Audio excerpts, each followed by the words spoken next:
2022 के चुनाव के लिए मैंने 10 साल से नहीं कह सकता हूँ कि मुझे 15 साल गांव-गांव गली-गली घूमते हो गए और जनता की हर समस्या 108 के रूप में किस्सा की जनता मेरे को जानती है। हरीश पनेरू कम जानते हैं लोग। 108 कॉल करो तो तुरंत 108 जो एम्बुलेंस होती है उससे पहले मैं पहुंचता हूँ। चाहे वो थाने का मामला हो, चाहे तहसील का मामला हो, चाहे पटवारी के यहाँ का मामला हो, चाहे कहीं आगजनी का मामला हो, हर जगह मैंने 15 सालों में जनता के दरवाजे पर दस्तक उसके सुख दुख में शामिल होने का काम किया है।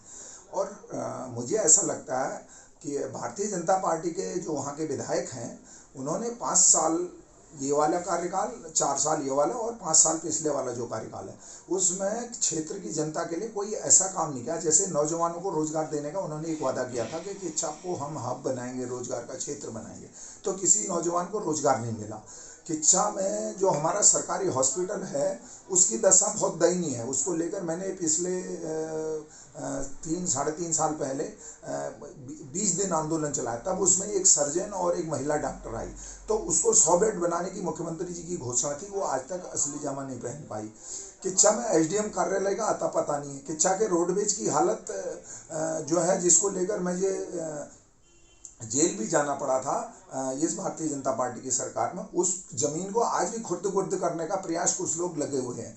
तो इन सारे मुद्दों को, किच्चा में बालिका इंटर कॉलेज की जो हालत है वो एक बालिका इंटर कॉलेज है और उसमें 2,500 से 3,000 बच्चे पढ़ते हैं। और उस बालिका इंटर कॉलेज की हालत यह है कि कमरों में अगर आप देखेंगे तो आधे बच्चे कुर्सियों में बैठे रहते हैं, आधे ऐसे लगता है कि जैसे भीड़ की किसी रैली में गए हुए हैं। वहाँ बच्चे ऐसे खड़े रहते हैं, उनके बैठने की व्यवस्था नहीं है, कमरे इतने बड़े नहीं हैं।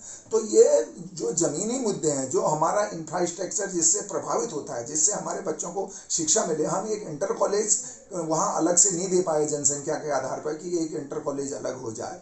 और खाली जो है कि वाहवाही लूटने कि हम विकास का मुद्दा करेंगे, हम विकास के एजेंडे पर चुनाव लड़ेंगे, विकास तो कहीं 10 साल में मुझे दिखाई नहीं दिया किच्चा की धरती पर। तो इसलिए मुझे ऐसा लगता है कि किच्चा की जनता अपने सेवक को, जो मैंने सेवा की है, उसका फलस्वरूप मुझे जो प्यार मिलता है, और मैं तो संघर्ष करने वाला हूँ। मैंने कभी सरकारों के दृष्टिकोण से, पार्टी लाइन से भी हटकर, हमारी जब सरकार थी कांग्रेस पार्टी की, तब भी मैंने थाने से लेकर, तहसील से लेकर, पंतनगर में ठेका कर्मियों का मुद्दा मैंने जो है अपनी सरकार में रहते धरने पर मैंने जन आक्रोश रैली निकाली। मैं पार्टी का महामंत्री था, मेरे को बहुत उसका परिणाम भुगतना पड़ा, लेकिन मैंने कभी इस बात की परवाह नहीं की कि लोग मुझसे क्या कहेंगे। मुझे ऐसा लगता है, मेरे अंदर एक जुनून है आपके आशीर्वाद से, कि जनता के जहां मुद्दे मिले उसको हम उठाएं। ये हरीश पनेरू का काम है।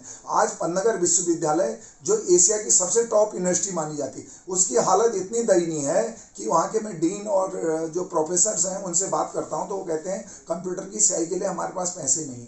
हॉस्टलों का रिपेयर, जो कोरोना काल में कोरोना हॉस्टल सेंटरों में उसको हॉस्टल के रूप में उसका उपयोग किया गया था, उसकी रंगाई पुताई नहीं हो पाई। बजट का अभाव है, कर्मचारियों को 3-3 महीने से तनख्वाह नहीं मिल रही है। हल्दी टीटीसी है, उसकी हालत कहा था सुधार करेंगे, 3-3 महीने से वहाँ वेटिंग चल रही है तनख्वाह लेने में। तो ये सारे मुद्दे जो जमीनी मुद्दे हैं। सड़कों की हाल पूरी विधानसभा में आप देख लेंगे तो इतनी बदतर हालत है कि मैंने कोई सड़क ऐसे मुझे डंडा करना पड़ा, मुझे 10-10 बार एक सड़क पर धरने पर बैठा, चाहे वो मलसा तुलसी धाम द्वार वाली सड़क हो, कुरैया को जाने वाली, चाहे बरेली से लालकुआं को जोड़ने वाली सड़क हो, चाहे आपकी ये हाईवे के मामला। हाईवे में आज जो है डबल इंजन की सरकार है, टोल से लेकर रुद्रपुर तक जो 4 लेन का काम है, टोल वसूली चल गई, लेकिन कोई ये नहीं कहने वाला भाई साहब टोल चले हुए 4 साल से ज़्यादा का समय हो गया, उस पर सर्विस लेन क्यों नहीं बनी?